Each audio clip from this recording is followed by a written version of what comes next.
Halo guys, kembali lagi dengan saya Ade Ahmad Yasin.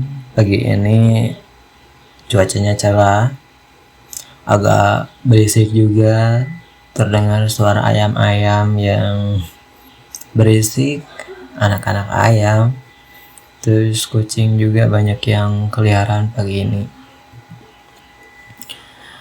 Entah kenapa pagi ini terasa berbeda, suasana hati saya seperti gak karuan, ada sesuatu yang mengganjal.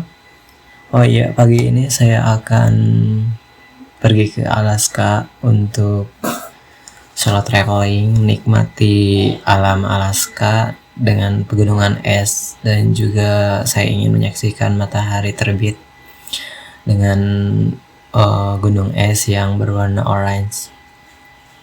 Nah, jadi pagi ini saya bersiap-siap untuk berkemas, menyiapkan pakaian-pakaian saya, paspor, visa saya.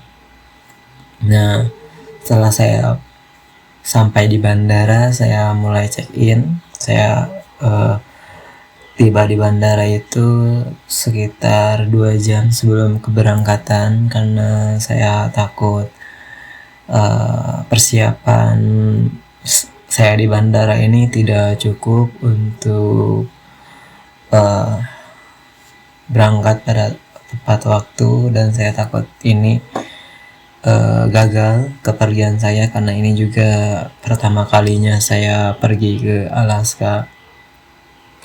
Ini Alaska adalah salah satu list traveling saya karena saya suka sekali dengan alam dan pohon-pohon pinus. Karena apalagi Alaska ini sangat ekstrim, namun menyimpan keindahan yang luar biasa.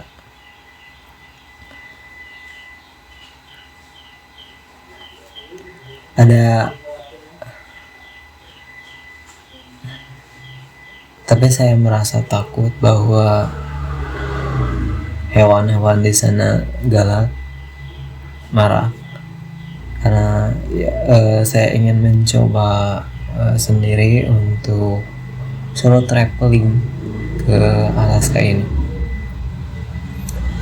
Sebelumnya saya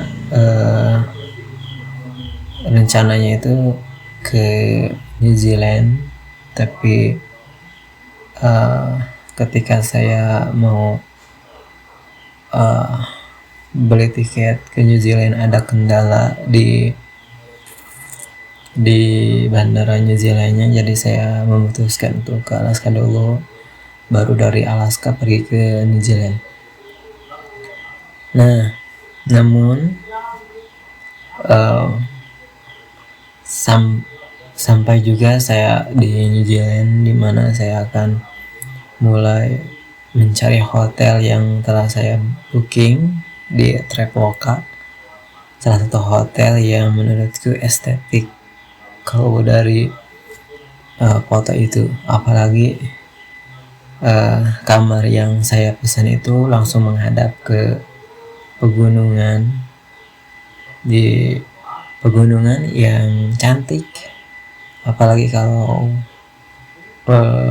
terkena matahari terbit itu jadi warna orange. Jadi kamar saya ada harga yang lebih tinggi ya, tapi karena saya sudah menyiapkan dan mengimpikan hal itu, jadi saya tidak kecewa akan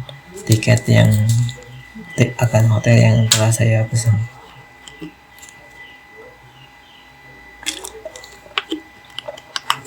Nah, jadi ketika saya di Alaska, saya langkah pertama sebelum saya berangkat untuk menjelajah di hutan Alaska, saya pastiin dulu makanan, perbekalan, dan alat komunikasi saya terisi dengan penuh. Barangkali saya kelaparan atau ada sesuatu, jadi saya bisa menelepon keamanan.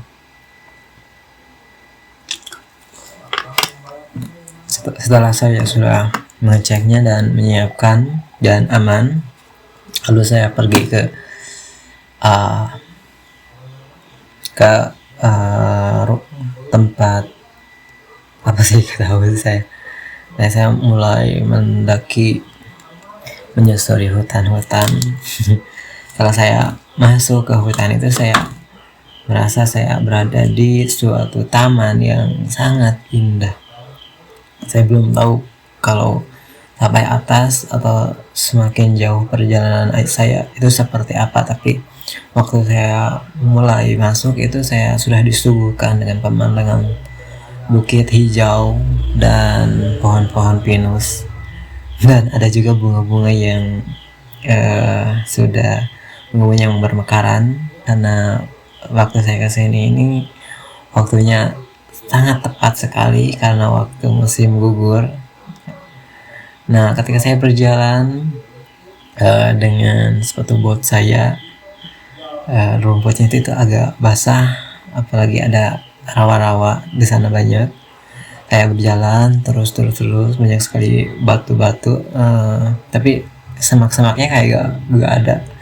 Saya hanya melihat bukit, hamparan bukit dan pohon pinus dan bunga-bunga dan batu-batu juga untuk saya duduk.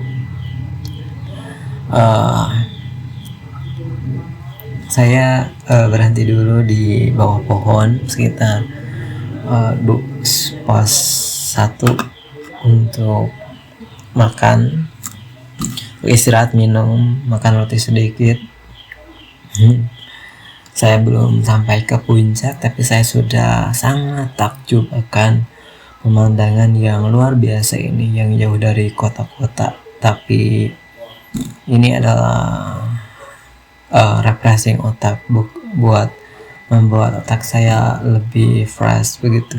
Nah, setelah saya cukup lama, sekitar 10 menit beristirahat dulu, saya melangkah kaki lagi menuju ke tebing, salah satu tebing yang ikonik.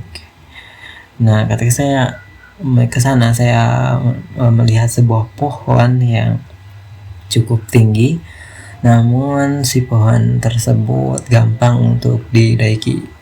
Jadi saya naik ke pohon tersebut, langkah demi langkah, akhirnya saya sampai di puncak pohon tersebut.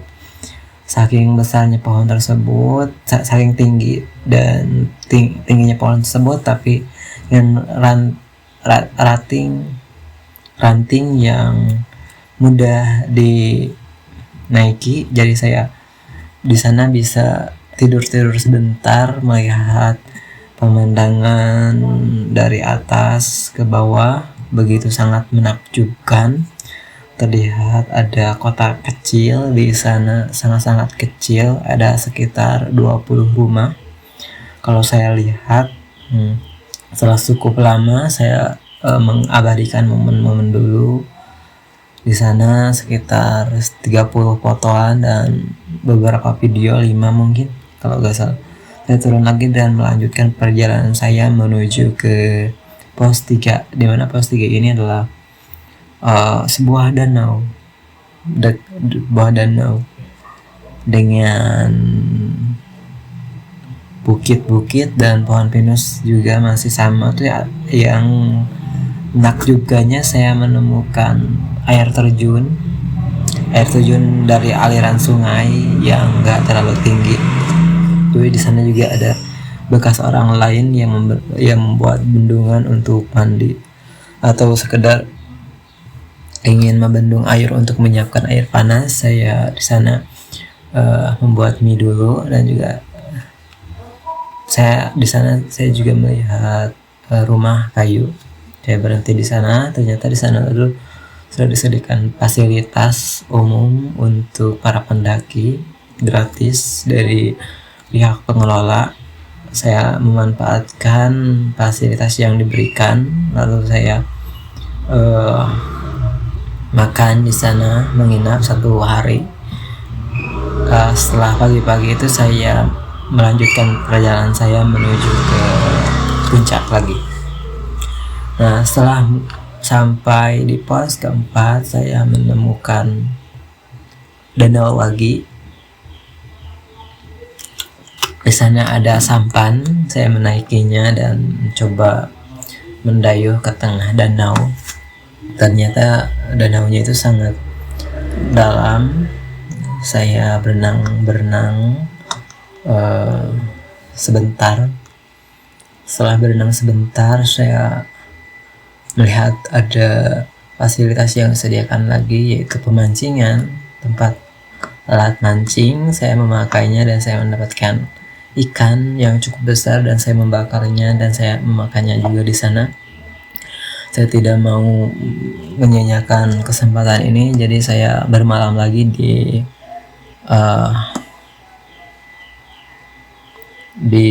apa namanya itu, kabin tersebut. Setelah setiap hari pagi-paginya saya berjalan lagi dan akhirnya saya sampai di puncak gunung tersebut. Ya bukan gunung sih, ada bukit yang enggak ada bukit begitu. Di sana bukitnya itu bukit bebatuan.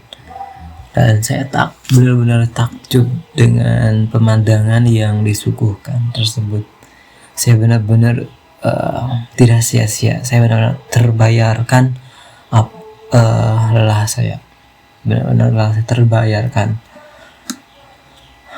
Di sana banyak dari ketinggian saya melihat sungai, ada rumah-rumah, sedikit rumah-rumah pedesaan, dan yang bikin aku menakjubkan gunung itu dikelilingi oleh hutan pinus, apalagi pohon-pohonnya itu berwarna orange karena lagi autumn.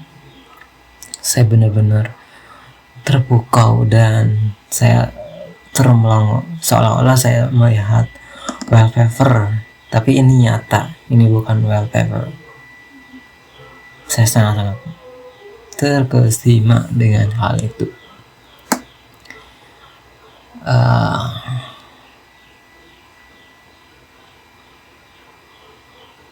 Terkadang di atas saya termenung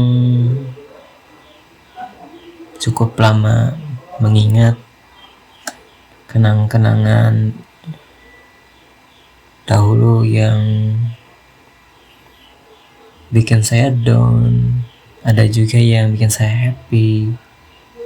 Ternyata hidup ini tidak berjalan mulus. Sesuatu itu pasti ada rintangannya. Tidak semua hal yang kita inginkan akan kita capai. Kita harus belajar mengikhlaskan sesuatu, belajar menerima apa yang telah terjadi,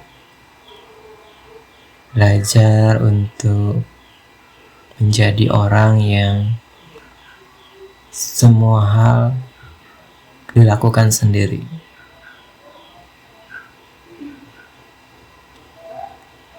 Ya terkadang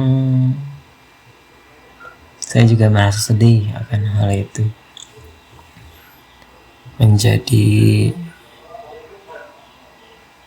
ketakutan juga bagi diri saya untuk berinteraksi.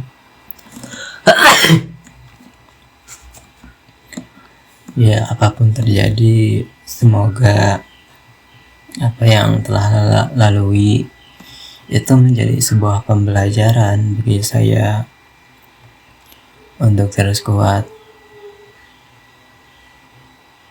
Ternyata benar ya, kalau orang tiba-tiba ingin pergi ke alam, ingin naik gunung, ingin jalan-jalan, itu orang-orang yang mungkin ingin istirahat dulu dari perjuangan ini, ingin istirahat sebentar untuk menyiapkan mental supaya menghadapinya lebih kuat lagi, supaya kita siap untuk menghadapinya dan tidak merasa bahwa dirinya itu lemah.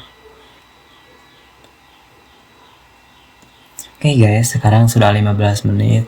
Sampai jumpa lagi di pertemuan selanjutnya. Bye bye.